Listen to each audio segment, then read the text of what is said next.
Assalamualaikum warahmatullahi wabarakatuh. Bismillah walhamdulillah wassalatu wassalamu ala rasulillah wa ala alihi wa ashabihi wa man tabi'ahum bi ihsanin ila yaumil qiyamah. Pemirsa saluran dakwah yang dirahmati oleh Allah Subhanahu wa taala, berjumpa kembali kita di acara Muzakarah Fikih bersama guru kita Ustadz Mudatsir Rahman. Hari ini kita akan melanjutkan kajian kita, bincang-bincang kita mengenai permasalahan fikih, khususnya masih dalam hal bab bersuci, yaitu kali ini kita akan membahas lanjutan daripada wudu, di mana nanti ustadz kita atau guru kita akan menyampaikan materi tentang sunnah-sunnah wudu, juga hal-hal yang membatalkan wudu. Semoga apa yang kita lakukan hari ini, pemirsa di rumah menyimak acara kami dan kami di studio menyuguhkan yang terbaik untuk masyarakat Samarinda khususnya dan Kalimantan Timur pada umumnya. Semoga semuanya itu mendapatkan balasan atau pahala dari Allah Subhanahu wa taala, dicatat sebagai amal soleh dan merupakan menjadi salah satu bekal kita ketika nanti di yaumil akhir untuk menghadap kepada Allah Subhanahu wa taala. Salawat dan salam semoga senantiasa Allah limpahkan kepada kekasih hati kita, junjungan kita Sayyiduna Muhammad sallallahu alaihi wasallam. Ya, salawat dan salam juga semoga tertuju kepada keluarga beliau, sahabat-sahabat beliau, dan siapapun umat manusia yang berupaya untuk meniti jalan atau agama yang dibawa oleh Rasulullah sallallahu alaihi wasallam sampai nanti manusia terakhir di hari kiamat kelak. Pemirsa yang berbahagia, tidak terasa kita sudah memasuki atau mendekati mendekati hari raya Idul Adha ya. Mungkin sekitar 1 minggu lagi kalau tidak salah. Waktu terus berjalan, kehidupan terus berputar, dan setiap kita siapapun manusia pasti akan semakin ke ujung dan akhirnya akan mendekati kematian. Nah, oleh sebab itulah pemirsa yang dirahmati oleh Allah Subhanahu wa taala, mari kita selagi masih diberi waktu oleh Allah untuk menuntut ilmu, kita berupaya untuk memperbanyak ilmu pengetahuan kita, memperluas wawasan kita, dan meninggalkan hal-hal yang buruk yang mungkin selama ini kita tidak tahu kalau itu tidak boleh, kalau itu dilarang oleh agama dan lain sebagainya. Dan kita berusaha memperbaiki amal ibadah yang sudah kita kerjakan, makin bagus, dan insya Allah nanti mudah-mudahan amal ibadah itu menyebabkan turunnya rahmat Allah kepada kita. Ya, karena memang betul ya, sebagaimana disabdakan Nabi juga, bahwa kita itu masuk surga bukan karena amal ibadah kita, bukan karena kebaikan-kebaikan yang kita lakukan, tetapi karena rahmat Allah. Tapi pemirsa yang dirahmati oleh Allah Subhanahu wa taala, tentunya Allah memberikan kepada kita perintah dan larangan, yang mana dengan ketaatan kita melaksanakan perintah dan larangan Allah inilah kemudian Allah turunkan rahmatnya atau bahkan murkanya. Ya, bagi orang-orang yang taat, bagi orang-orang yang bertakwa, yang melaksanakan perintah Allah dan menjauhi larangannya, tentu Allah sangat menyayangi, Allah ridho kepadanya. Dan tidak ada balasan lain bagi orang yang diridhoi oleh Allah kecuali nanti akan dimasukkan ke tempat paling mulia di hari kiamat nanti. Nah, demikian juga orang yang durhaka kepada Allah, orang yang membangkang perintah Allah, yang tidak melaksanakan syariat agama Allah, tentunya konsekuensinya sudah Allah jelaskan bahwa mereka itu akan dimasukkan ke dalam neraka. Oleh sebab itu pemirsa yang dirahmati oleh Allah Subhanahu wa taala, mari kita simak paparan guru kita tentang fikih ini, karena ini merupakan bekal kita dalam melaksanakan ketaatan kepada Allah Subhanahu wa taala. Kepada yang mulia tuan guru kita Ustadz Mudatsir Rahman, falyatafaddal maskur. Bismillahirrahmanirrahim. Assalamualaikum warahmatullahi wabarakatuh. Bismillahirrahmanirrahim. Alhamdulillahirabbil alamin. Wa bihi nasta'inu ala umurid dunya waddin. Wassalatu wassalamu ala asyrafil anbiya'i wal mursalin, sayyidina wa maulana Muhammadin wa ala alihi wa sahbihi ajma'in. Amma ba'du. Alhamdulillah, puji dan syukur kita haturkan kehadirat Allah Subhanahu wa taala, yang mana Allah Subhanahu wa taala masih menganugerahkan kepada kita nikmat iman dan Islam, dan masih diberikan kita taufik dan hidayah, dan mudah-mudahan Allah Subhanahu wa taala mengampuni dosa dan kesalahan kita sekalian, amin ya rabbal alamin. Salawat dan salam senantiasa tercurah banyak kepada junjungan kita Sayyidina Muhammad sallallahu alaihi wasallam, dan juga kepada keluarga beliau, para sahabat, dan orang yang mengikuti jejak langkahnya Nabi Muhammad, syariatnya Nabi Muhammad dari dahulu sekarang sampai hari kiamat. Rasulullah sallallahu alaihi wasallam bersabda, "Man ahya sunnati faqad ahabbani wa man ahabbani kana ma'i fil jannah." Siapa yang menghidupkan sunnahku, maka sungguh dia telah mencintaiku, kata Nabi. Dan siapa yang mencintaiku, kana ma'i fil jannah, maka dia akan bersamaku dalam surga. Dan kajian kita pada hari ini adalah akan membahas tema tentang sunnah-sunnah di dalam wudu. Yang mana sunnah wudu ini merupakan sunnahnya Nabi kita Muhammad sallallahu alaihi wasallam. Selain daripada itu pula merupakan nilai tambah pahala ya kan bagi kita yang ingin ingin melaksanakan ibadah wudu. Adapun sunnah-sunnah wudu itu sangat banyak. Dikatakan oleh ulama hampir sampai 70. Ya kah? Kita sebutkan sebahagiannya. Yang pertama, ketika berwudu itu disunatkan, sebelum wudu disunatkan membaca bismillah. Ya kah? Minimal membaca bismillah. Paling akmalnya, paling sempurnanya bismillahirrahmanirrahim. Rasulullah sallallahu alaihi wasallam bersabda, "Tawadda'u bismillah." Ujar Nabi, berwudulah kamu dengan membaca bismillah. Di hadis lain Rasulullah sallallahu alaihi wasallam bersabda pula, "Kullun ridhi balin la yubda'u fihi bismillahirrahmanirrahim fa huwa ajzam." Rawahu Darqutni wal Baihaqi. Setiap sesuatu yang mempunyai nilai yang tidak dimulai dengan bismillahirrahmanirrahim, kata Nabi, fa huwa ajzam, ay qalilul barakah, sedikit berkahnya. Jadi membaca bismillahirrahmanirrahim ketika berwudu itu adalah hukumnya sunat. Kapan membacanya? Yang kedua, ketika membasuh dua telapak tangan. Dan membasuh kedua telapak tangan itu merupakan sunnah wudu juga. Ya kan? Jadi waktu membasuh telapak tangan sambil membaca bismillahirrahmanirrahim.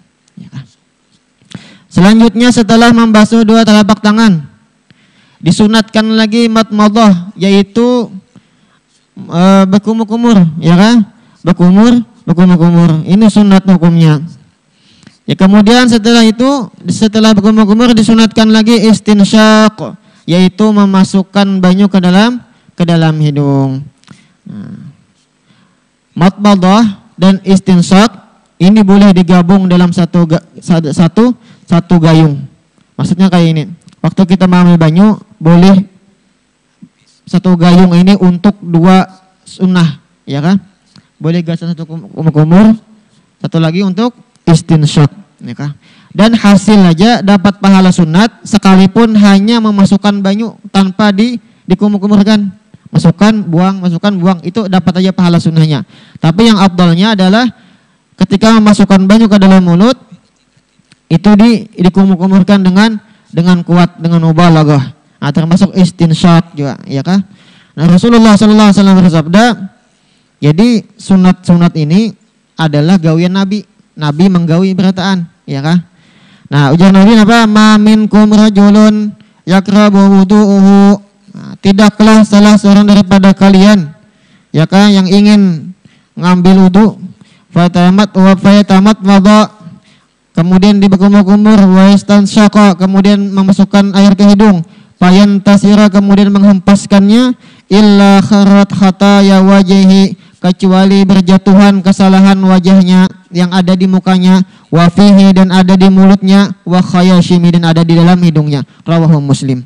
Jadi itu ketika kita berkumur-kumur itu hakikatnya kita menghapuskan dosa. Selanjutnya setelah itu apa lagi? Sunat ketika kumur-kumur atau memasukkan air ke hidung itu dengan mubalaghah. Bahasa Banjar itu berhikmat, ya kan? Kita, ya kan? Tapi makruh bagi orang puasa. Setelah itu lagi apa? Disunatkan untuk melafazkan niat wudu dan niat amalan sunat. Nawaitu sunanal wudu. Boleh. Ya kan? Kemudian niat wudu sunat juga dilafazkan nawaitul wudu'a lillahi ta'ala, boleh. Nawaitul wudu'a fardhu lillahi ta'ala, boleh juga. Nawaitu raf'al hadasi, boleh juga. Nawaitu tahur anil hadasi, boleh juga. Ya kah? Kalau nawaitul wudu'a aja boleh juga. Ya kah? Jadi sunat. Nah, kemudian lagi disunatkan apa ketika membasuh wajah? Disunatkan membasuh dimulai dari atas, yaitu dahi. Mulai atas membasuhnya itu hukumnya sunat. Ya kan? Sunat. Sunat lagi apa? Isti'abu wasibil mashi, yaitu menyapu atau mengusap sekalian kepala. Ya kan? Ketika membasuh menyapu sebagian kepala. Sunatnya sekalian kepala dibasuh, diusap. Adapun sebahagian itu hukumnya wajib, itu hukumnya fardu, rukun wudu. Membasuh semua itu hukumnya sunnat. Khilafan bagi pendapat madhab yang lain, ya kah? Madhab kita Syafi'i sunnat. Nah, adapun tata caranya adalah dengan merekatkan ujung jari, ya kah? Kemudian diputar di atas kepala. Apabila rambutnya itu bolak-balik, maka disunatkan balik lagi ke muka. Apabila rambutnya itu pendek, cukup sekali kayak itu. Ya, cukup sekali nang kayak itu. Atau rambutnya terlalu panjang, seperti rambut bebenian, cukup sekali aja. Nah, kayak itu. Maka dapatlah pahala sunat. Pahala sunat, ya kan? Nah, kalaunya kita pakai imamah pakai bolang. Yang pertama yaitu kita membasuh sebagian kepala, itu rambutnya atau kulitnya. Kemudian kita kadang hendak melapas imamah, cukup kita basuh, kita usap di atasnya, dapat dia pahala sunat. Nah, Nabi pernah mengamalkan yang itu. Termasuk imamah adalah kopiah.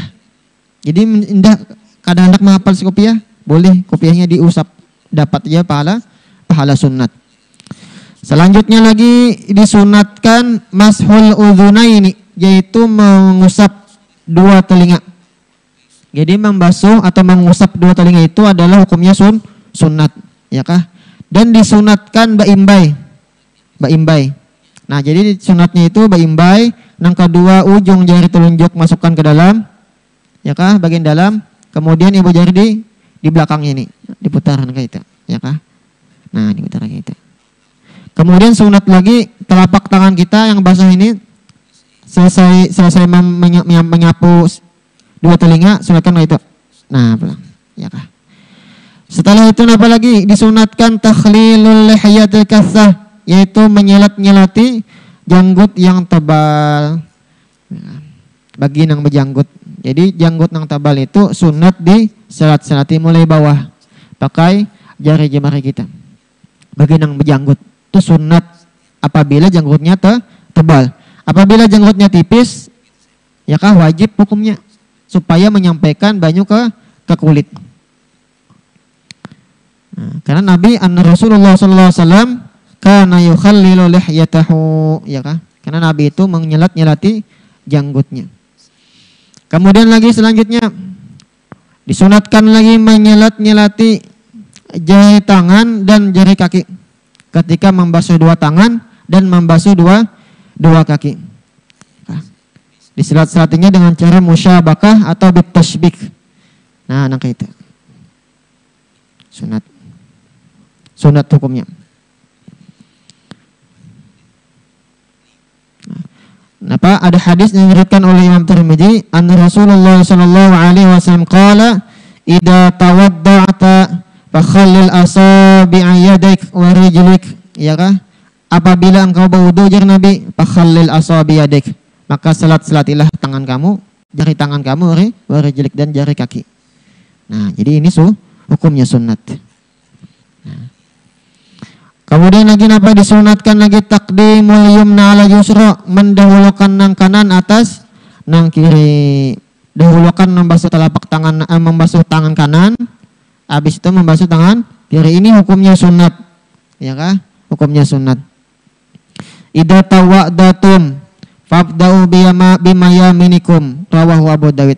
Apabila kalian berwudu, maka mulailah dengan sebelah kanan. Nah.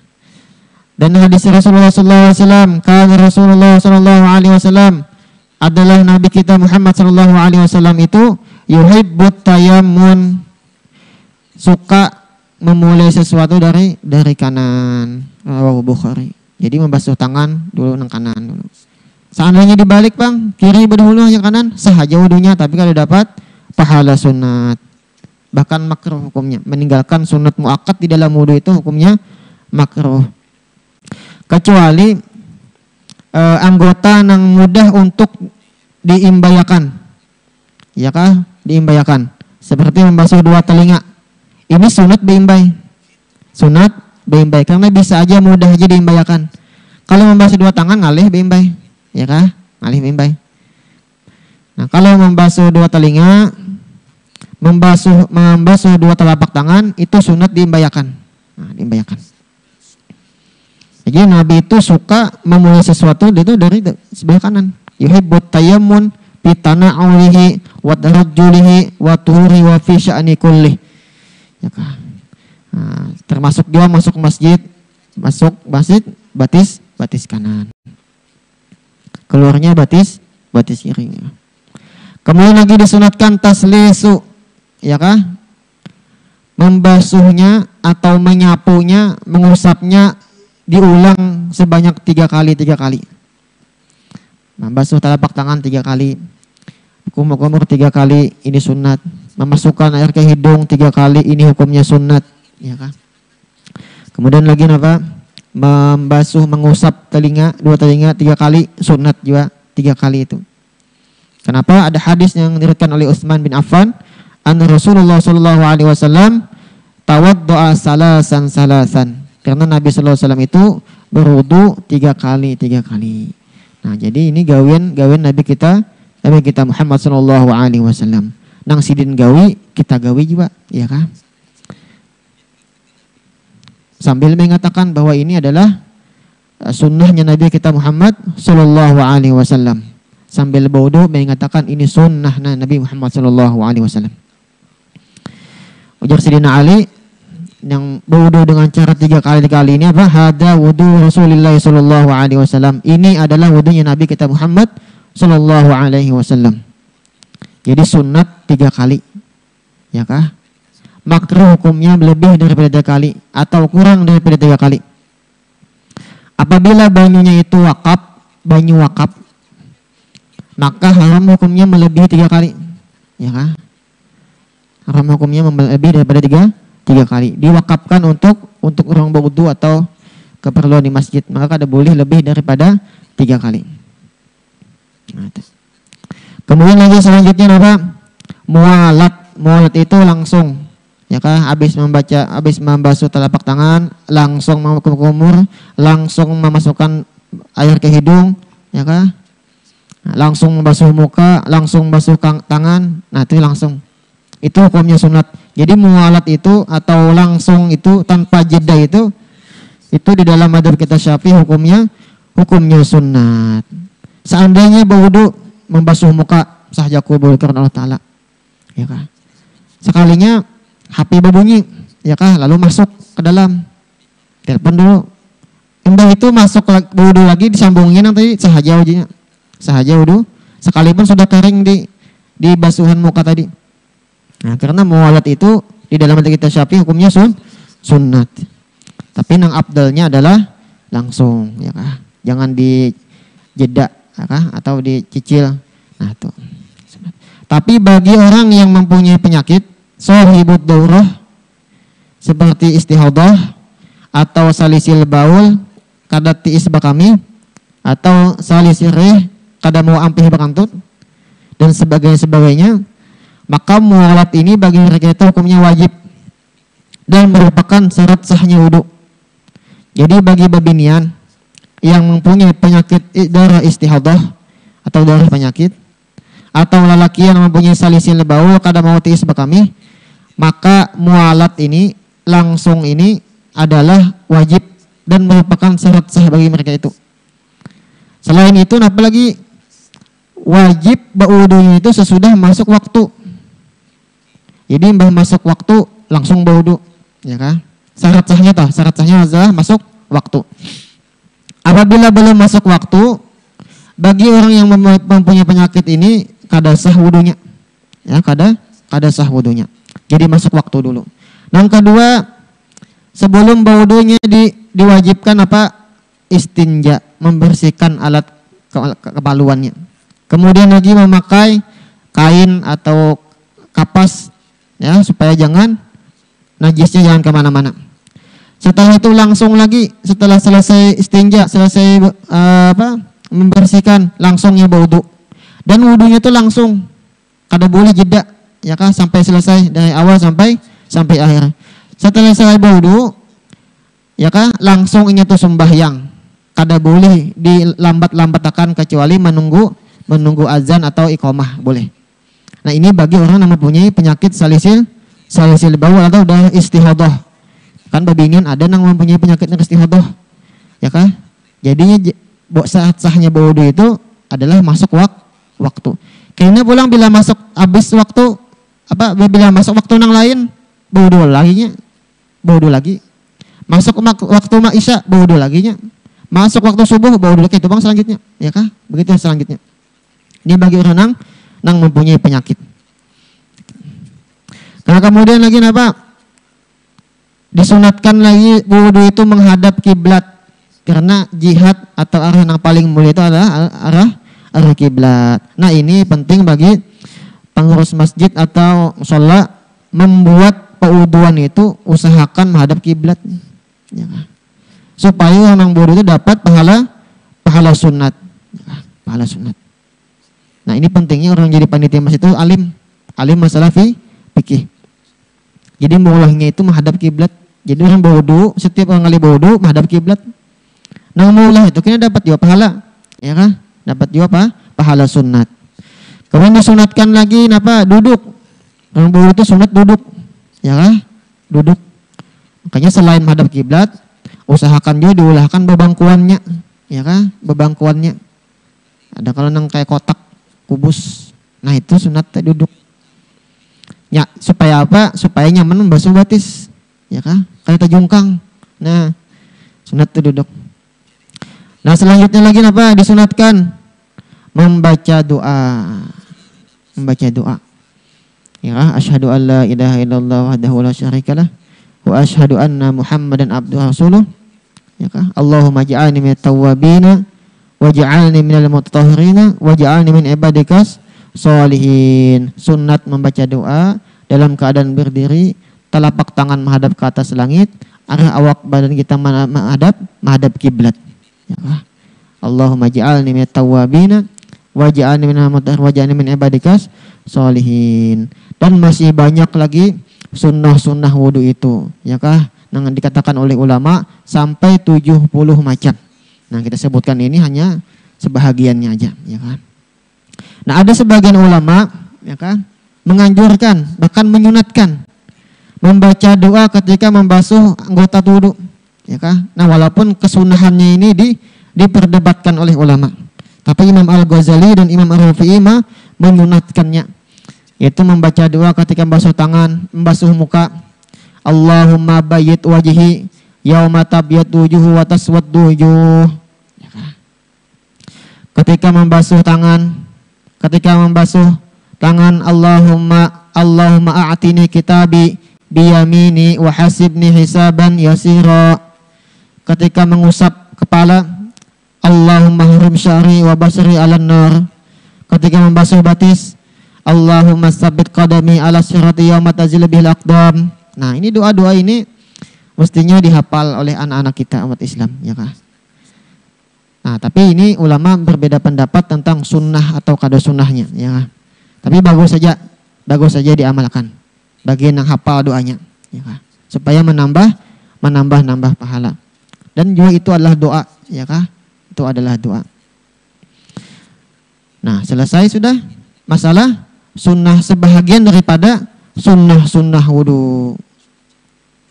Dan dimakruhkan apalagi setelah wudu mengelap, ya kah? Mengelap. Makruh hukumnya habis wudu dilap pakai handuk. Nah, itu makruh kecuali ada udzur misalnya kedinginan, itu kada masalah. Ya kan? Ada udzur kedinginan. Dan makruh lagi apa? Berlebih-lebihan menggunakan banyu ketika berwudu. Ya, membuka keran, pol. Ya, habis 2 baskom ya wudu ya. Ya kan? Itu makruh hukumnya. Jadi Nabi kita Muhammad SAW itu berwudu cukup 1 mud. Ya kan? 1 mud. 1 liter kurang sedikit ya kan? Itu Nabi kita Muhammad SAW. Jadi usahakan kalau kita berwudu di rumah atau di masjid atau di musholla, jangan membuka terlalu banyak, ya kah, secukupnya aja. Karena itu sama dengan membuang-buang, ya kan, membuang-buang, secukupnya aja, ya kah. Nah, dibuka, nah itu membuang-buang, kasihan yang membayar listriknya, ya kah. Nah lagi apa? Nah, banyak lagi, ya kan, nang makruh di dalam wudu itu. Nah, makruh juga apa? Wudu di tempat najis, tempat nang banyak najisnya. Nah, selesai masalah sunnah wudu. Sebahagian daripada sunnah wudu. Kemudian lagi masuk kepada pembahasan hal-hal yang bisa membatalkan wudu. Nah, itu ada 4 macam aja. Jadi kada banyak. Nang banyak itu sunnat wudu, nang membatalkannya sedikit aja yaitu 4 macam. Nang pertama apa? Yaitu keluar sesuatu daripada salah satu 2 kemaluan, 2 jalan, 2 kemaluan, kemaluan depan atau kemaluan belakang. Sama ada nang keluar itu adalah sesuatu yang biasa keluar, yaitu kayak tahi atau kami atau angin, ya kan, bekantut, itu nang biasa, maka batal wudunya. Atau sesuatu yang jarang terjadi, ya kan, biasanya keluar darah, ya kan, keluar ulat, ya kan, atau keluar batu, keluar duit misalnya, batal juga. Sekalipun ulat nih keluar loh, kepalanya keluar, masuk pulangnya, batal juga wudunya, batal juga. Pokoknya apa aja yang keluar daripada 2 kemaluan itu, maka hukumnya batal wudunya, kecuali mani. Jadi keluar mani itu tidak membatalkan wudu, tapi wajibnya mandi. Jadi waktunya mandi wajib, kada berwudu laginya sah aja sudah, ya kada batal wudunya, ya kan? Nah, itu. Dalam mazhab Syafi'i keluar mani tidak batal, tapi wajib mandi. Pokoknya apa aja yang keluar, ya kah, selain mani itu hukumnya batal wudunya. Batal wudunya. Ya. Yang kedua, ya kah, pembatal wudu lagi yaitu adalah zawalul aqli, hilang akal. Hilang akal sama ada disebabkan tidur atau pingsan, atau ini tuh dibius, atau ini dihipnotis, atau ini tuh depresi, hilang akalnya, atau kegilaan, atau ini tuh ini sakti misalnya, atau sukmunya keluar misalnya, itu hilang akal aja, ya kah? Maka ketika itu wudunya batal, ya kah? Nah itu adalah hilang akal. Jadi kecuali tidur yang dalam posisi duduk, dan ketiganya bangun pun dalam posisi duduk juga. Tetapi postur tubuhnya itu sedang, tidak terlalu gendut dan tidak terlalu kurus, sedang. Nah selain itu hukumnya batal. Kenapa tidur itu batal? Karena apa ujar Nabi? Al-ainani wika usah faman nama falyatawadda. Ya kah? 2 mata ini kata Nabi adalah tutupan bagi kemaluan belakang. Paman nama, maka siapa yang tidur maka hendaknya wudu. Jadi bilanya tidur tutupannya terbuka, tutupannya terbuka, tekan keluar kantut kah, keluar macam-macam kah, nah, itu batal ujar Nabi, ya kah? Masuk gila kan, orang gila kalau sadarnya bekantut atau kada, ya kah? Kerasukan, nah kerasukan tuh batal aja wudunya, ya kah? Jangan tuntung kerasukan nyampe Quran sudah batal wudu, ya kah? Nah itu batal. Yang kedua yaitu hilang akal. Kemudian yang ketiga yaitu tersentuhnya kulit laki-laki dengan kulitnya perempuan yang bukan mahram, ya kah? Laki-laki tersentuh kulit dengan perempuan yang bukan bukan mahram, itu hukumnya batal wudunya, sengaja atau kada sengaja. Ini nang mu'tamad di dalam mazhab Syafi'i. Dengan syarat apa? Keduanya beda jenis kelamin, laki-laki dan perempuan. Dan kedua, mahram bukan mahram, bukan yang diharam dinikahi. Yang ketiga, keduanya itu sudah adus syahwat, sudah sampai batasan ada syahwat dengan lawan jenis, sekalipun belum balik. Misalnya umur lelakian 10 tahun, belum balik, tapi sudah ada syahwat lawan-lawan jenis, ya kah? Kemudian tersentuh kulitnya dengan perempuan, dan perempuan ini belum balik, tapi sudah ada syahwat dengan lelakian. Maka ketika itu keduanya batal. Sama ada nang menyentuh atau disentuh, hukumnya batal. Hukumnya batal. Kecuali anak-anak kecil yang belum sampai hadus syahwat. 2 tahun, 3 tahun, kadang mungkin 2 tahun anak lelakian ya lah, ya kan? Kadang mungkin belum sampai lagi hadus syahwat. Itu kita sentuh, misalnya kita cium, kada batal wudu. Sekalipun orang tua bangka, ya kah?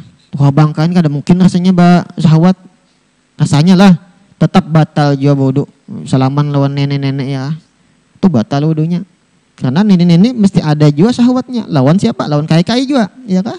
Likul lisa kitatin lah kitatun. Setiap nang jatuh itu pasti ada nang mengut, ya kah? Nah itu nang ketiga. Nang keempat, pembatal nang keempat yaitu menyentuh yang ketiga tadi menyentuh kulit, ya kah? Kulit. Maka dikecualikan rambut, kuku dan gigi. Jadi ketika tersentuh kulit atau rambut bini kita kada batal, giginya kada batal, atau kukunya panjang misalnya tersentuh, itu kada batal, ya kah? Kada batal. Yang batal itu kulit, dan itu pun mesti langsung. Kalaunya pakai lapik kada batal, ya kah? Kalaunya langsung tersentuh, hukumnya batal. Sekalipun hailnya itu, ya kah, lapiknya itu tipis, nah, salah, kada batal, ya kah? Yang pentingnya belapik. Yang terakhir yaitu membatalkan wudu, yaitu menyentuh kemaluan manusia. Menyentuh kemaluan manusia dengan telapak tangan, ya kah? Menyentuh kemaluan manusia dengan telapak tangan, sama ada kemaluan dia atau kemaluan orang lain, ya kah? Makanya telapak tangan. Telapak tangan itu ini tidak termasuk bagian samping, tidak termasuk ujung, ya kah? Kada termasuk. Jadi memang bagian sininya aja. Ini namanya telapak tangan. Sengaja kada sengaja ketika menyentuh kemaluan, kalau lelakian itu ya nang itunya bijinya kada, ya kah? Bijinya kada. Tersentuh batal.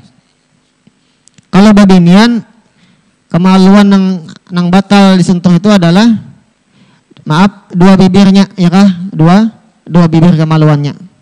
Nah itu batal. Adapun bagian dalamnya kah? Kada.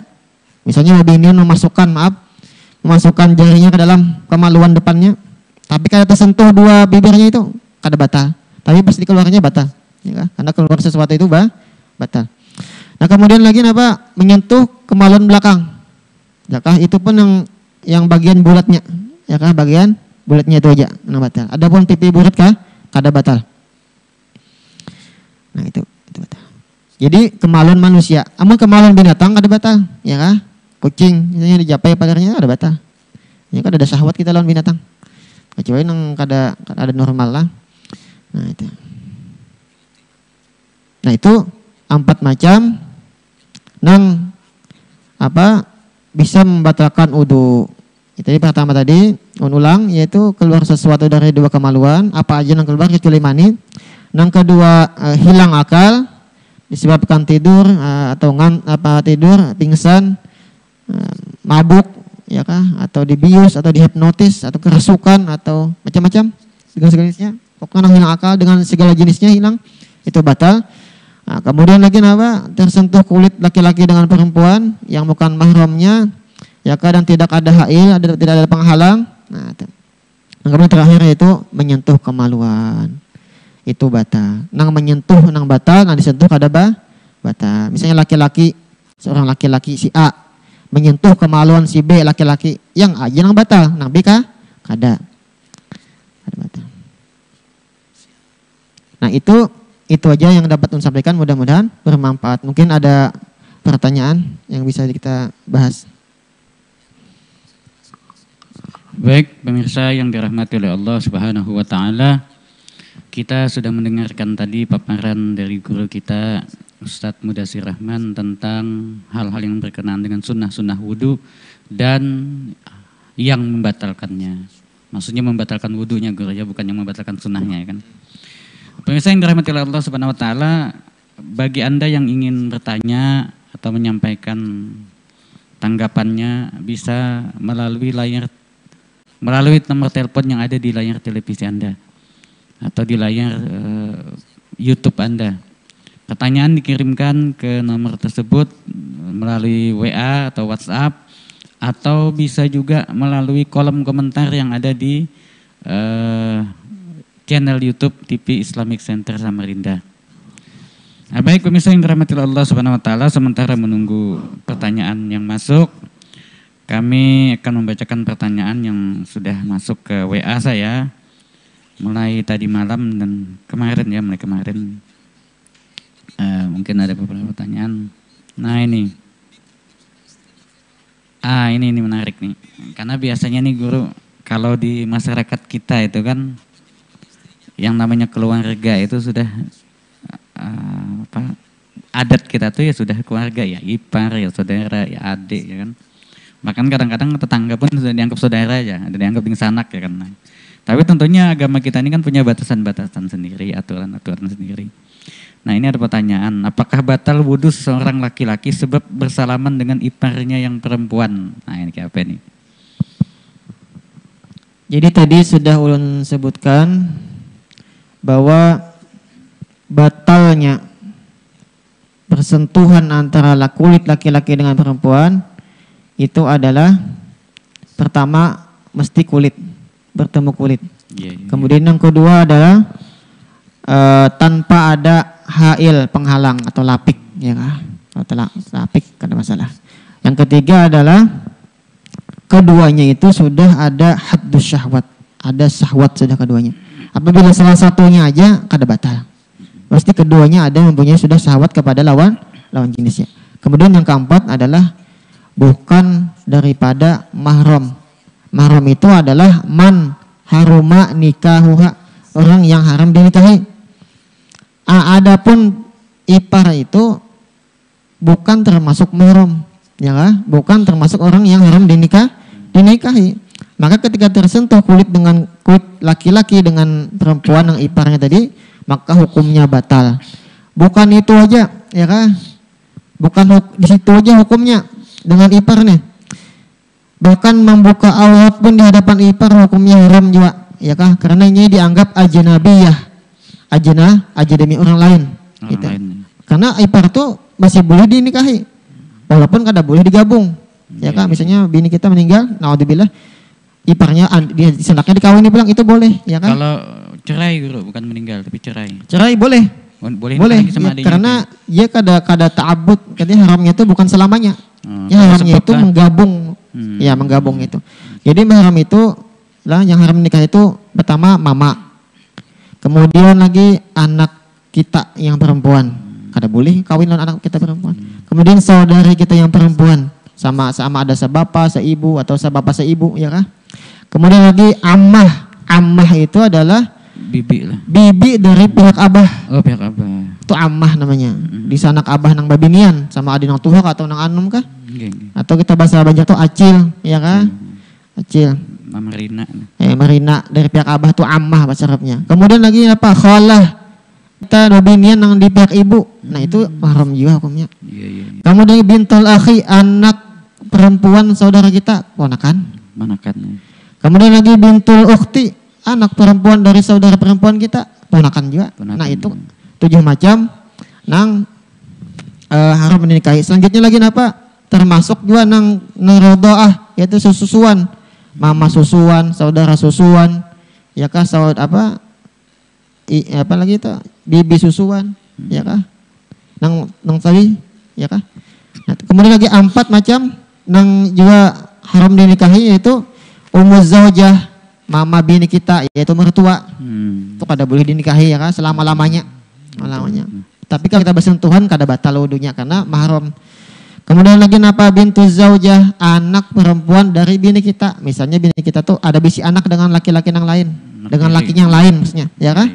Nah, anaknya itu mahram bagi kita. Ya kan? Kita sentuh kada batal. Anak tiri lah. Anak tiri ya kan? Zaujatul abi, bini abah, ya abah bini pulang. Ya kan?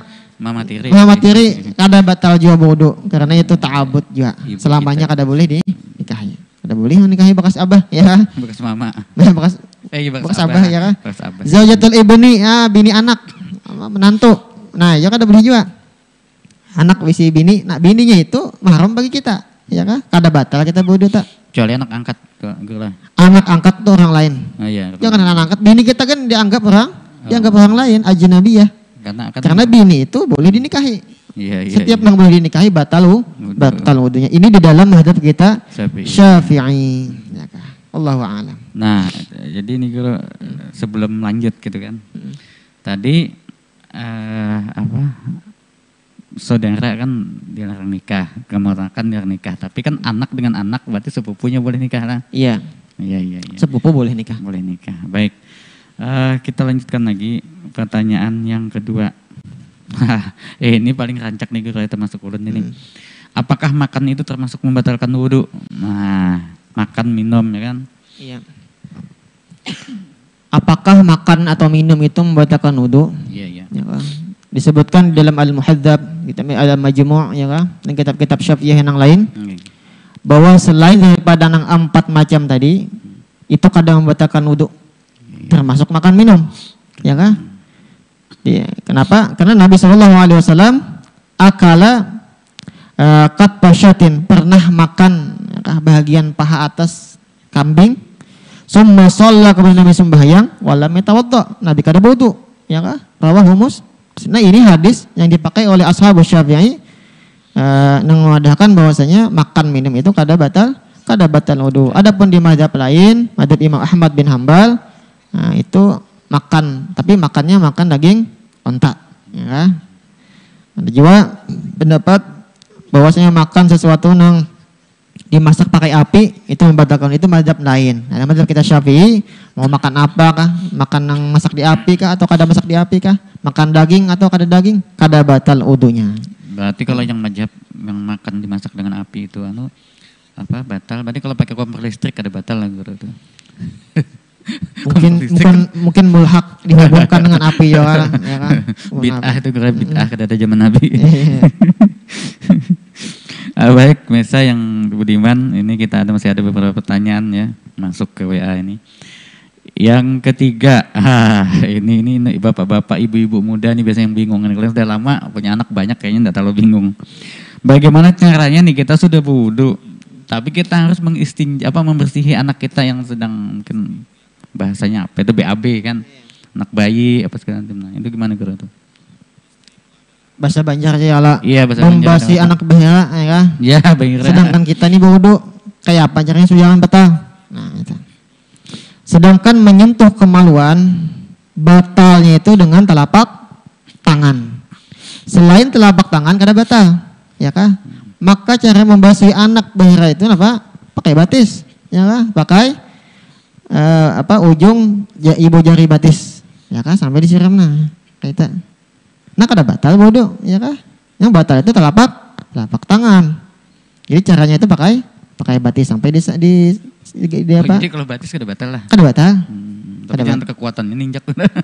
Jangan pakai kuku lah, kuku belukaan gini aja. Apalagi kuku misalnya kalau tatak gitu. Nah, jadi kita orang tua dahulu ya lah, orang tua dahulu pakai batis. Nah, jadi tangan kada bau, ya kan kada batal. Kada batal lah. Kan sayang kita nih anak bau dulu lagi nih. Iya. Dingin kan misalnya pakai batis ya kan. Atau kita lampetakan misalnya ceceran buang najisnya kan. Nah, pakai batis. Jadi kayak gitulah. Nah, ini jadi saudara-saudaraku yang dirahmati oleh Allah, terutama nih yang baru berumah tangga kan. Iya, baru berumah tangga. Tapi sebetulnya yang lama aja guru kayak saya ini mungkin belum pernah melakukan ini kan. Biasanya ya udah bisa batalin aja, sudah sempat wudu lagi. Tapi memang pemirsa yang dirahmati oleh Allah, kita kalau bicara fikih ini guru kadang-kadang aneh. Tapi itu harus dibicarakan kan gitu. Iya. Kayak masalah tayamum. Namanya kita Samarinda ini banyak kebanyakan. Nah, tapi karena itu satu bagian dari hukum dan tidak mustahil kalau Allah menghendaki tiba-tiba kering, kita bisa aja terjadi kan. Jadi tayamum itu bukan berarti kada ada banyu. Iya, bukan tidak ada banyu bisa juga. Bisa ya juga sakit. Ya kan? Sakit. Nah, tangan luka kata Luka, karena iya. banyu ya kan. Nah, jadi pemirsa dalam kita membahas fikih semua harus dibahas tuh. Kemungkinan segala kemungkinan.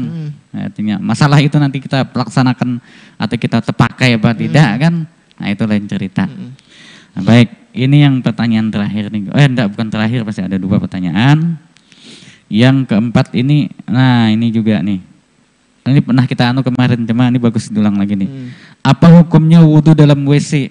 Nah, tapi mungkin tambah lagi guru sebelum batasan WC itu juga yang mana? Kan kalau kamar mandi itu ada wilayah klosetnya, kadang ada wilayah bak mandinya. Apakah itu masih masuk WC juga? Di dalam kitab Tanwirul Qulub ya dimakruhkan. Makruh. Makruh berwudu itu di dalam Baitul Khala. Bahasa kitanya itu WC. Itu ada istilahnya Baitul Khala. Ada hammam, ada kanif, ya, ada mirhaut. Nah, itu semuanya maknanya WC atau jamban atau kakus. Nah, hukumnya makruh. Kenapa makruh? Karena itu dikhawatirkan nanti percik najis atau bodoh tanah najis. Iya. Jadi makruh hukumnya bodoh, tapi wudunya sah. Wudunya sah. Itu di dalam kitab-kitab ulama-ulama klasik. Nah, disebutkan makruh. Tapi perlu diketahui bahwa Baitul Khala atau hammam atau WC yang disebutkan di dalam kitab-kitab ulama klasik itu kada sama dengan WC nang kita ini. Iya, Bu. Ya, kada sama dengan WC kita ini. WC nang di zaman Nabi atau di zaman para sahabat tabiin atau di zaman ulama setelahnya itu memang adalah mahalun najasah, tempat wadahnya najis. Jadi WC di bawahnya tuh tahinya sudah berkumpul di bawah kita. Beda dengan WC kita ini. WC kita ini adalah satu bangunan yang dibuat daripada semen, ya kan? Kemudian ada lubang halus, kloset menghubungkan dengan sepeteng. Jadi najisnya tuh di sepeteng. Bukan di bangunan di WC tadi.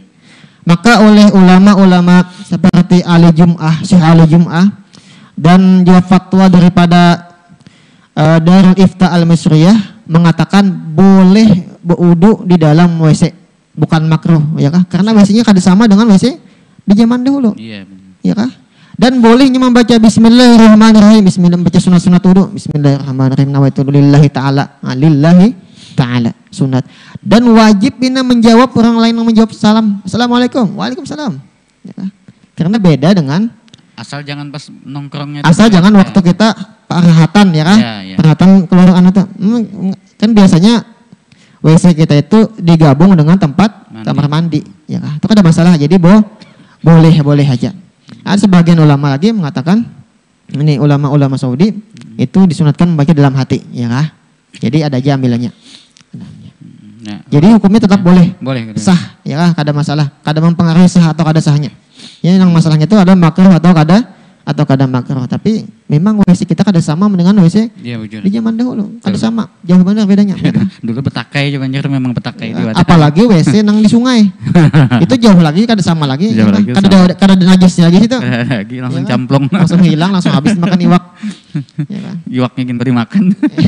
Ini makan ulang. Nah, jadi ulun pernah jago dengar, ulun cuma kada ingat kan nama sudah penjelasan kalau ya sama kurang lebih dengan yang Pian sampaikan tadi. Cuma ada lagi beliau mengatakan karena kamar mandi itu kan ada di wilayahnya walaupun kada berbatas.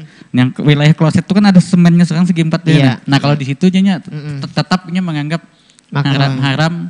Kada boleh karena wilayah berdangkaknya gitu kan. Tapi kalau udah lewat itu di wilayah bak mandinya, nah itu jadi kada apa-apa lagi. Adapun WC yang memang sama dengan di zaman dahulu, itu WC di bawahnya itu tahi. Nah, berlaku lah.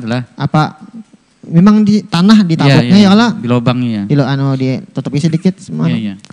Nah, itu memang itu WC yang aslinya dulu tuh. Ya, itu yang dibahas oleh ulama-ulama dahulu, ulama fikih itu makruh bodoh di situ, makruh membawa ayat-ayat Quran, makruh membaca nama-nama Allah ya kah? Kada wajib menjawab salam, kada sunat menjawab orang adzan. Itu kan WC-nya wa mahalun najasah. Nah, di situ juga apa? Di dalam kitab Ta'lim apa? At-tawaddu bil mazbar apa? Mabras ya. Di antara yang menyebabkan mewarisi fakir miskin adalah apa? Wudu dalam WC. WC yang telah disebutkan tadi lah. Dan juga apa di dalam kitab Mughnil Muhtaj sebutkan apa? Siapa jarangnya hadis Imam Tirmidzi, siapa yang masuk ke dalam WC menurunkan kaki kanan ya kah daripada kaki kirinya, maka ujar sidin apa itu juga termasuk mewarisi fakir juga ya kah, mewarisi miskin. Wallahu a'lam bishawab. Nah, baik pemirsa yang dirahmati Allah Subhanahu wa taala, jadi itu tadi ya beberapa, masih ada satu pertanyaan sebelum saya lanjutkan. Sangat menarik sekali ya, karena memang kadang-kadang ada beberapa hal yang dijelaskan oleh ulama zaman dulu yang sebutannya sama dengan kita sekarang tapi hakikatnya berbeda.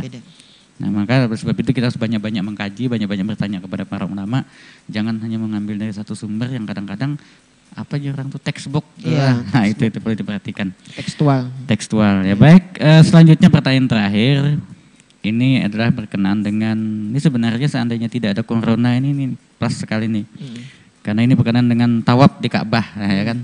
Musim haji atau musim pas umroh ini biasanya guru. Ini gimana nih wudunya orang yang tawaf? Ya tawaf itu kan apa? Di antara yang wajib wudu itu 3, setahun 3 lah. Pertama sembahyang wajib wudu, kedua tawaf wajib wudu, ketiga menyentuh al-mushaf Al-Quran. Nah selain itu kada wajib wudu. Membaca Quran kada wajib wudu, ya sunat. Nah selain itu ada 3 macam ini Jadi tawaf itu wajib tuh wudu ya. Kayak apa tuh supaya kada batal, sedangkan di dalam Ka'bah itu masih haram itu gabung lakian binian, desak-desakan, dan kita memakai kain ihram. Nah ada 2 pilihan. Bila bisa kita taklid kepada Imam Ahmad bin Hambal ya kan? Atau Imam Malik, karena keduanya berpendapat bahwasanya menyentuh perempuan yang ajnabiyah itu tidak batal kecuali dengan syahwat. Nah, tapi kalau kita taklid kepada atau intiqalul madhab, pindah madhab, itu harus sepaket ya kan? Satu qadiyah. Jadi wudunya madhab Malik, pembatalnya madhab Malik. Atau wudunya madhab Hanafi, pembatalnya madhab Hanafi ya. Kada boleh setengah-setengah. Tapi intiqalul madhab ini dikatakan oleh ulama lebih baik kita mengamalkan pendapat nang doib di dalam madhab kita daripada kita intiqalul madhab, pindah madhab. Ya kan? Ada pendapat di dalam madhab kita Syafi'i yaitu pendapat Imam Ibnu Suraj. Nah, ini masuk di ulama Syafi'iyah. Nah, pendapatnya beda dengan madhab Syafi'i ya. Sini berpendapat bahwa menyentuh perempuan ajnabiyah atau perempuan ajnabiyah menyentuh laki-laki ajnabi itu tidak batal kecuali dengan syahwat. Ya kah? Ya, bisa kita taklid kepada Imam Ibnu Suraid. Kemudian lagi ada juga pendapat lagi dalam madhab Syafi'i. Ulama Syafi'i berpendapat, walaupun ini bukan pendapat resmi dalam madhab Syafi'i, yaitu pendapat Imam Al-Qurani dan Imam Al-Haramain. Ujar sidin yang batal itu adalah apabila disengaja. Bila kada sengaja kada batal. Nah kita bisa taklid kepada 2 imam, Imam Qurani dan Imam Al-Haramain. Ada juga lagi pendapat bahwasanya yang batal itu adalah yang menyentuh. Yang disentuh itu kada batal. Ini juga ulama Syafi'iyah. Itu Imam Ar-Royani dan Imam Asy-Syafi'i. Nah kita bisa berpendapat taklid kepada mereka itu, walaupun ini kaul-kaul nang doib ya kah, dalam keadaan darurat ya kah, tawaf itu kan darurat maksudnya. Kayak kawah jadi pakai. Ya, baik. Tapi dalam keadaan normal ya jangan. Terima kasih Guru. Pemirsa yang dirahmati Allah Subhanahu wa taala, sampailah kita di penghujung acara kita pada hari ini. Kita sudah berbincang-bincang dan mendengarkan tadi paparan dari guru kita Ustadz Mudatsir Rahman seputar masalah wudu, terutama mengenai sunnah-sunnah dan hal yang membatalkan wudu. Semoga apa yang kami suguhkan ke hadapan pemirsa pada kesempatan siang ini bisa membawa manfaat bagi pemirsa sekalian dan menjadi amal soleh bagi kami yang ada di studio. Kami selalu mengundang pemirsa untuk terus berpartisipasi dalam setiap acara muzakarah fikih bersama guru Mudzassir Rahman yang insyaallah akan kita lanjutkan pada Sabtu yang akan datang. Subhanakallahumma wa bihamdika asyhadu an la ilaha illa anta astaghfiruka wa atubu ilaik. Wallahul muwaffiq ila aqwamit thoriq. Wassalamualaikum warahmatullahi wabarakatuh.